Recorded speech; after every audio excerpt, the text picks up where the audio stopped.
A'udzubillahi minasyaitonirrajim. Bismillahirrahmanirrahim. Assalamualaikum warahmatullahi wabarakatuh.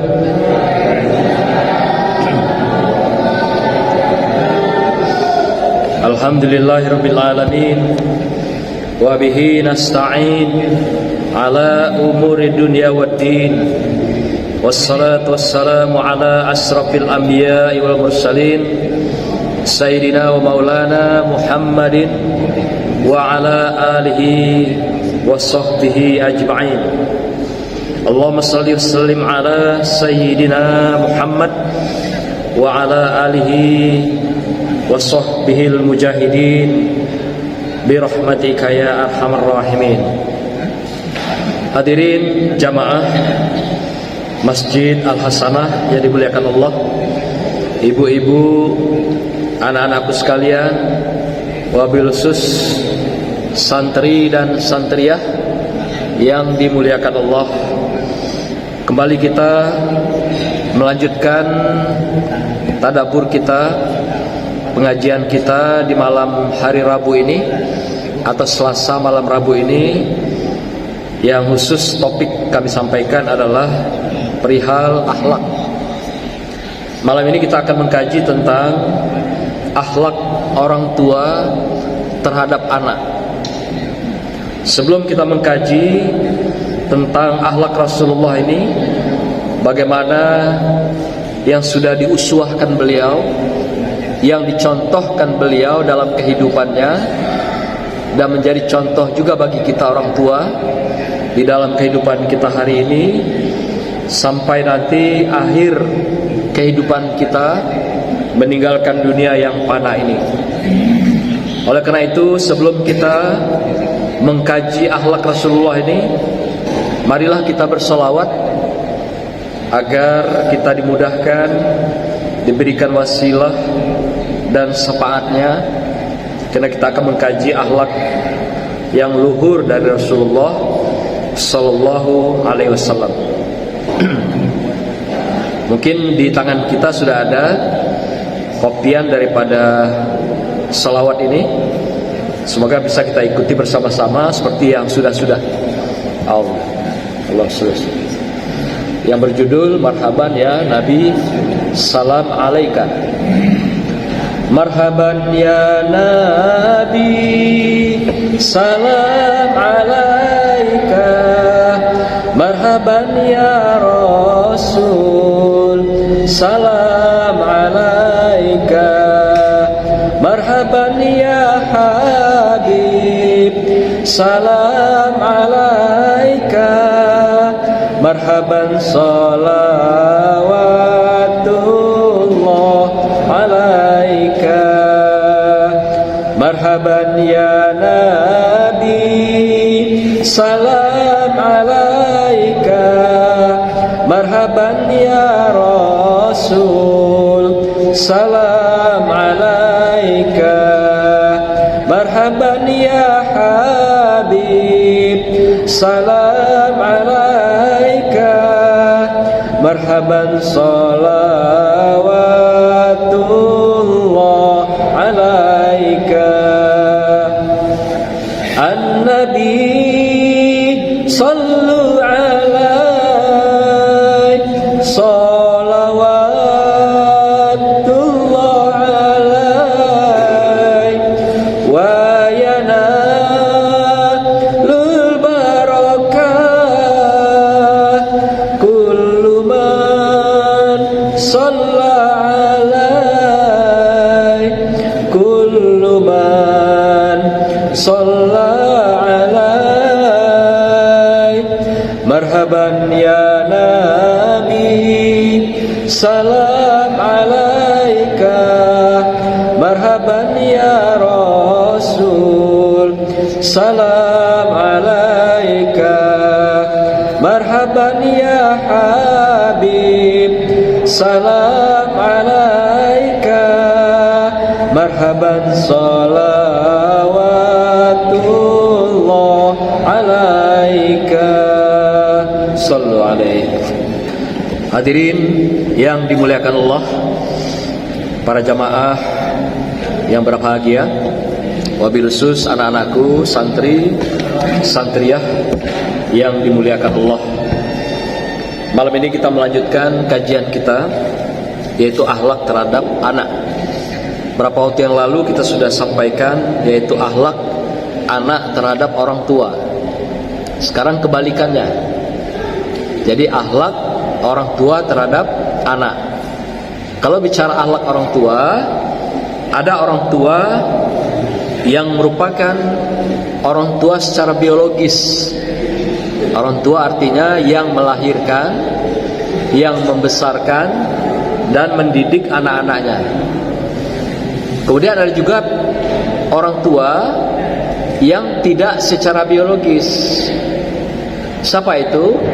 Siapa saja orang tua yang ada di lingkungan kita, lalu bagaimana sikap dia, bagaimana akhlak dia kepada anak-anak.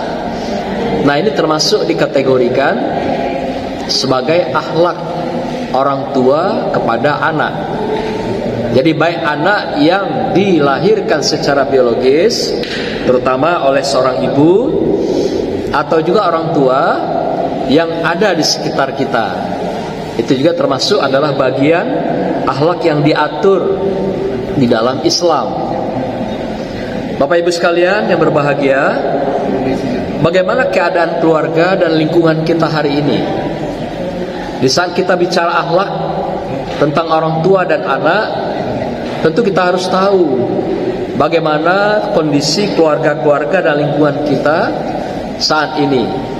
Saya beberapa minggu yang lalu berkunjung ke LP anak, yaitu di Batanghari, ya Pak Ibu sekalian. Di sana saya menemukan puluhan anak yang dipenjara dengan berkasus-kasus, dengan berbagai modus dan kasus gitu. Sedih sekali kita melihatnya, ibu-ibu sekalian. Anak-anak itu ada anak SMP, ada juga anak SMA. Jadi dia memang dikategorikan anak-anak gitu. Apa kriminalitas kejahatan yang mereka lakukan? Di antaranya adalah tindakan-tindakan pidana yang dilakukan oleh anak-anak remaja kita, anak-anak muda kita. Nah, inilah yang kita ingin angkat, bagaimana hubungan orang tua ini pada anak. Ternyata mereka ini rata-rata adalah orang yang kurang mendapat perhatian dan kepedulian orang tuanya di rumah tangga. Ada juga dari kalangan mereka yang broken home, keluarganya pecah, keluarganya berpisah, sehingga ada di antaranya yang hanya single parent, hanya dengan emaknya saja atau dengan bapaknya saja, sehingga mereka membawa dirinya melalui pergaulan-pergaulan di luar sana, di lingkungan yang tentu tidak mendukung untuk kebaikan. Awal-awalnya mungkin kecil, sederhana, lalu melebar, sampailah nekat melakukan berbagai tindakan-tindakan kriminal itu. Dan anehnya mereka bukan orang-orang yang kalangan yang miskin dan papa, tapi ternyata mereka juga adalah orang-orang yang mampu. Nah, Bapak Ibu sekalian, beginilah kondisi sebagian dari keluarga, orang tua, masyarakat kita hari ini, yang dampaknya kita lihat, kita rasakan pada anak-anak ini yang merasakan akibat daripada lemahnya akhlak orang tua kepada anaknya. Dan ini sebuah realita yang tidak terbantahkan hari ini. Dan umumnya mereka itu adalah disebabkan didorong oleh media sosial yang luar biasa hari ini. Mereka melihat di media sosial informasi secara terbuka tentang kejahatan-kejahatan ini, dan modus-modus ini mereka tiru menjadi cara-cara perilaku kehidupan mereka. Nah, maka itu ketika kita bicara tentang akhlak, kan ada akhlak itu yang namanya akhlakul karimah, akhlak yang mulia, akhlak kebaikan. Ada juga yang namanya akhlak mazmumah, akhlakul mazmumah, atau akhlak yang tercela. Nah, ini mereka juga melakukan akhlak itu.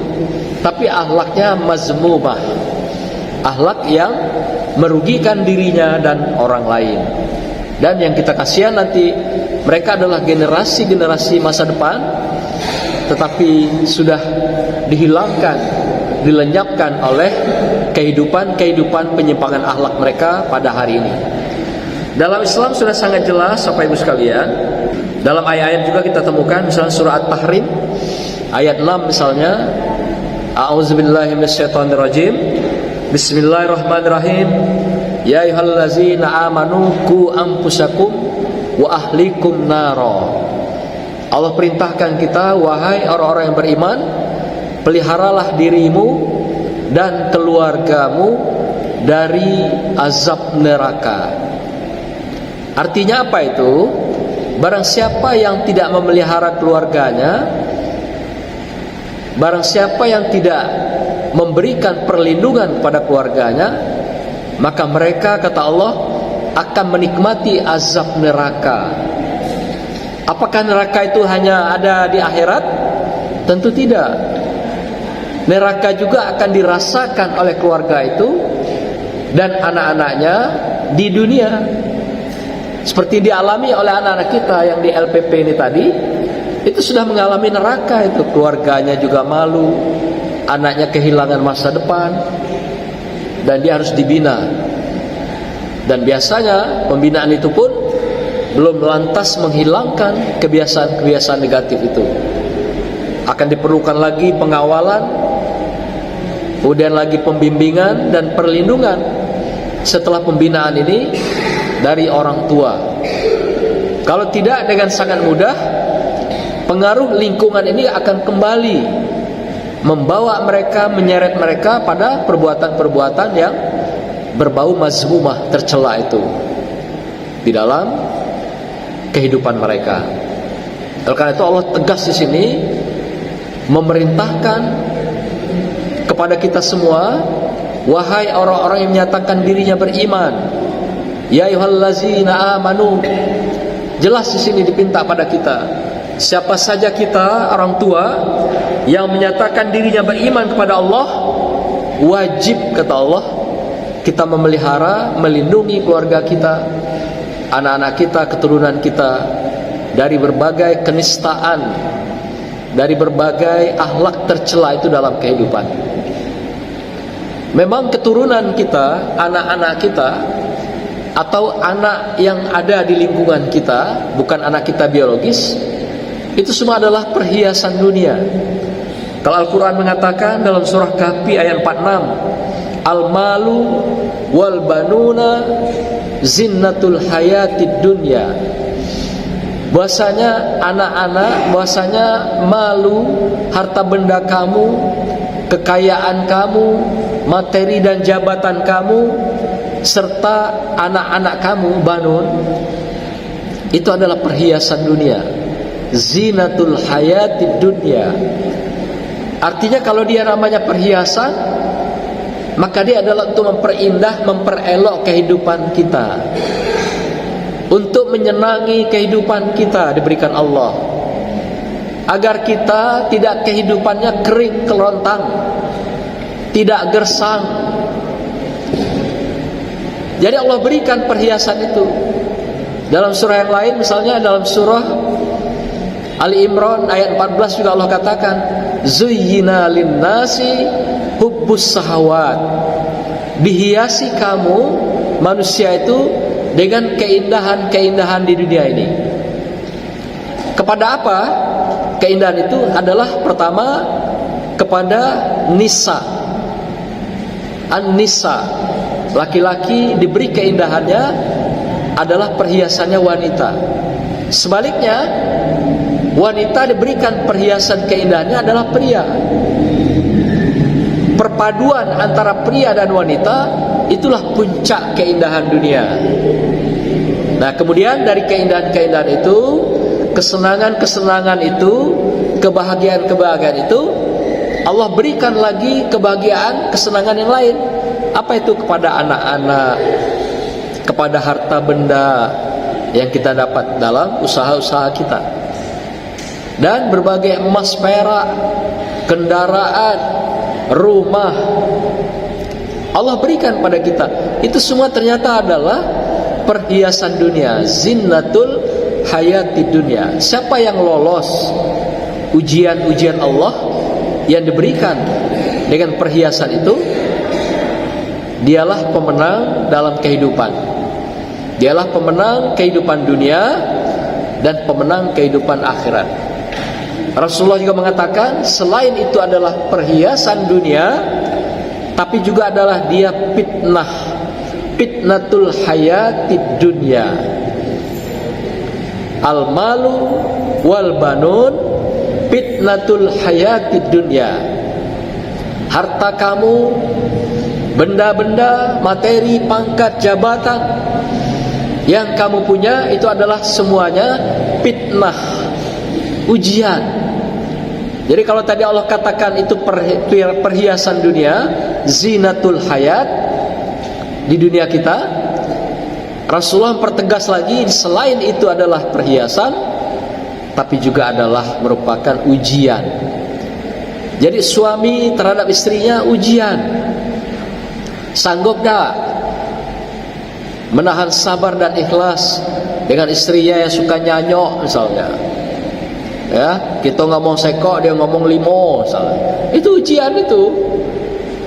Sudah ditakdirkan begitu memang. Karena otak kita ini laki-laki lurus. Kalau wanita, otak itu diberikan kebesaran oleh Allah, dia melebar. Maka itu kalau otak kita ini dibelah, otak wanita itu melebar apa-apa sekalian. Jadi kalau dia ngomong, jangan heran, kita ngomong sekok, dia ngomongnya limo gitu. Kita ngomongnya datar, elok-elok, lembut-lembut, dia ngegas. Itu biasa itu. Itu ujian itu untuk kita. Telah tak menghadapi kenyataan seperti itu. Nah, bapak-bapak yang cerdas, yang sudah lolos ujian itu, kalau melihat situasi seperti itu biasanya tersenyum manis. Melihat istrinya yang ngegas-ngegas itu. Nah, itu berarti lolos ujian tuh. Kalau dibalas pula dengan yang sama, kita ngomong sekok dia limo, balas pula limo, itu belum cerdas itu. Itu suami yang belum lolos ujian itu, Bapak Ibu sekalian. Nah, ini apalagi suami-suami yang muda-muda ini, itu ujian-ujian seperti ini paling banyak nanti ketemu. Seperti anak-anak Wahyudi ini kan, tergolong baru kan, walaupun sudah beranak. Tapi anaknya belum pernah nengok ya Bu ya. Pernah nengok anak Ustaz Wahyudi belum? Oke, kapan-kapan kita minta dia bawa ke masjid. Nah, belum disyukurin ya anak ini. Kita minta nanti, namanya dah lupa dah tahu. Nah, ibu-ibu sekalian, itu ya sebagai pengantar kita, bagaimana kedudukan kita di dalam Islam sebagai orang tuakah kita yang melahirkan, atau orang tua yang menjadi orang tua dari anak-anak kita yang ada di lingkungan kita semuanya, yang dicontohkan oleh Rasulullah Sallallahu Alaihi Wasallam. Dalam teori pendidikan diberikan seperti misalnya teori-teori yang kita kenal dengan tabula rasa. Itu teori yang paling terkenal ya, yang ditulis oleh yang namanya John Locke, di mana dia mengatakan anak itu dilahirkan dalam keadaan seperti kertas putih, tapi dia punya memori. Nah, kayak HP ada memorinya. Jadi kertas putih itu, kitalah orang dewasa yang menulis kertas itu. Tulisannya apakah yang memang layak dibaca, apakah tulisan cakar ayam yang tidak bisa dibaca. Jadi begitu digambarkan bahwa putihnya seorang anak yang dilahirkan dari seorang ibunya. Oleh karena itu dalam teori ini dikatakan ada dua hal ketika dalam tabula rasa itu terjadi, anak yang dalam keadaan kertas putih itu, ada dua potensi dalam anak itu. Pertama, ada potensi genetik namanya, keturunan dari orang tuanya. Jadi anak perilaku akhlaknya itu tidak jauh dari perilaku akhlak ayah dan ibunya. Kalau mak bapaknya bakhil, pelit, anaknya bakal pelit. Kalau mak bapaknya suka bersedekah, anak akan ikut jadi ahli sedekah. Kalau mak bapaknya ahli ibadah, taat, suka ke masjid, anak akan ikut. Jadi kalau pepatah Melayu mengatakan buah itu tidak akan jatuh dari batangnya. Kan tidak mungkin buah itu terlempar sampai ke batang yang lain, tapi tetap di bawahnya. Rasulullah juga mengatakan demikian. Jadi perilaku orang tua itulah yang akan menjadi cermin perilaku akhlak anak-anaknya. Maka itu teori ini mengatakan secara genetik, gen, bagaimana perilaku bapak dan ibunya, mak dan bapaknya, begitulah nanti akhlak anaknya yang akan meniru perilaku-perilaku itu. Yang kedua, teori ini mengatakan perilaku atau akhlak itu juga bisa keluar dari milieu. Milieu itu dibina oleh lingkungan. Nah, inilah namanya pendidikan. Jadi satu sisi kalau anak tidak belajar, tidak mengikuti pendidikan, dia akan mengikuti genetik orang tuanya secara otomatis. Tapi kalau dia berada di lingkungan, mengikuti program-program pendidikan, itu namanya milieu, lingkungan. Dan anak akhlaknya bisa dibentuk. Anak bisa dididik, bisa dilatih dengan pengalaman-pengalaman yang dibagikan oleh orang dewasa pada anak-anak tersebut. Jadi dua itu munculnya akhlak pada diri seorang anak, atau moral pada diri seorang anak. Satu sisi karena gen, keturunan orang tuanya, jadi dia ngikut apa perilaku akhlak orang tua, itulah yang ditirunya.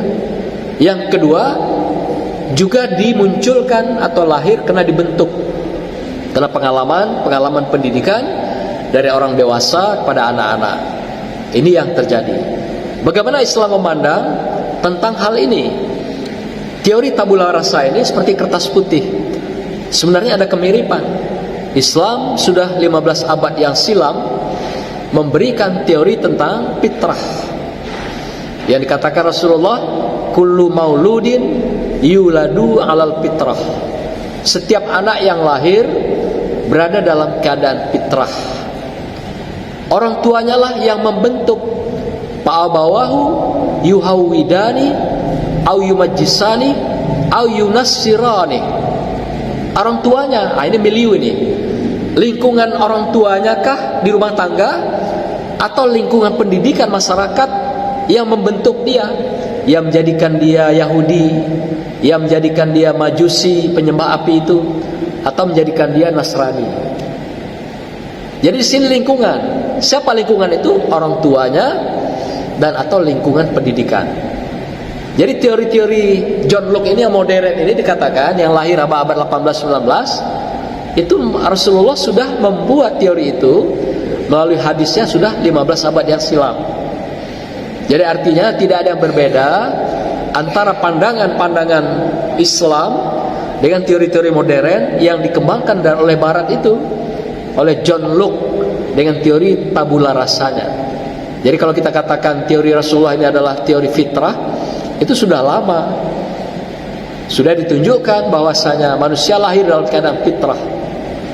Jadi fitrah manusia itu sama dengan fitrah Allah. Maka itu ketika anak melakukan penyimpangan, melakukan akhlak-akhlak tercela, berarti dia menyimpangkan akhlak-akhlak Tuhan, kefitrahan Tuhan yang ada dalam dirinya. Itu maksudnya. Jadi ketika kita hidup, ketika kita berada dalam kebaikan, kesolehan, akhlak-akhlak mulia, artinya kita berada dalam akhlak-akhlak yang sama dengan fitrahnya Tuhan.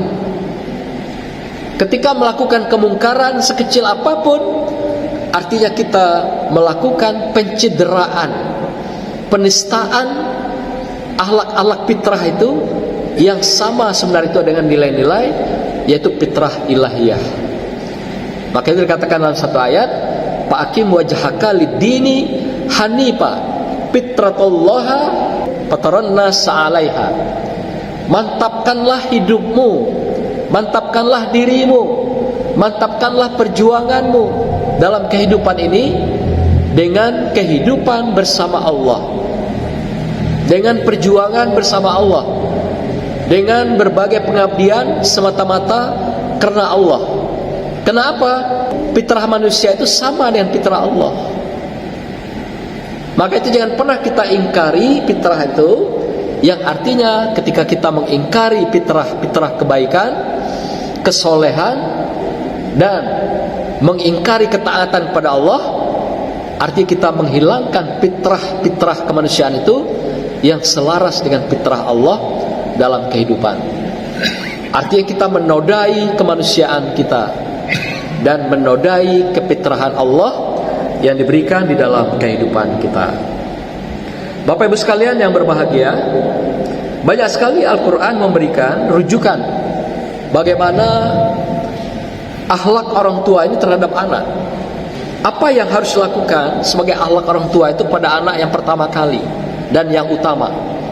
Kita temukan misalnya dalam surah Luqman ayat 13, di mana Allah mengatakan, ya bunayya la tusrik billah inna sirka la zulmun azim. Apa artinya itu? Wahai anakku, janganlah engkau mempersekutukan Allah.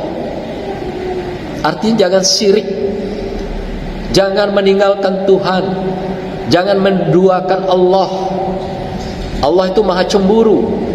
Ketika kita menduakan Tuhan dalam kehidupan kita, Allah sangat murka. Maka itu dosa besar yang teratas, tertinggi di dalam kehidupan kita adalah syirik di hadapan Allah Subhanahu wa taala. Dan apakah hari ini kita sadar nggak sudah melakukan syirik itu di dalam kehidupan? Contoh, azan sudah berkumandang, Bilal sudah memanggil kita untuk sholat, tapi kita masih larut dengan HP kita, masih larut dengan handphone kita, dengan laptop kita, dengan komputer kita, sehingga Allah yang sudah memanggil untuk sholat 5-10 menit kita abaikan. Itu contoh kita sudah melakukan syirik dalam kehidupan ini, meninggalkan Allah di dalam tarikan napas dan langkah kita. Itu sudah syirik. Kalau istilahnya syirik kecil, itu sudah jalan, sudah kena pada kita. Allah sudah panggil lewat azan, kita masih sibuk juga, yang ibu-ibu sibuk juga masih masak di dapur. Yang bapak-bapak masih sibuk juga ngurus kesibukan dunianya. Itu sudah dikecam kita dalam pandangan sufi. Kita sudah meninggalkan Allah dalam kehidupan kita. Maka itu ada himbauan agar kita melaksanakan ibadah-ibadah ini di awal waktu, agar kita tidak dikecam sebagai orang yang fawailul lil musallin, orang yang melalaikan sholat, mereka yang melalaikan yaitu kehadiran agama di dalam kehidupannya. Ini contoh kecil. Padahal Luqman sudah ingatkan, wahai anakku, jangan engkau syirik, jangan engkau tinggalkan Allah, engkau gantikan Allah itu dengan kehidupan yang lain. Kenapa? Inna syirka la zulmun azim.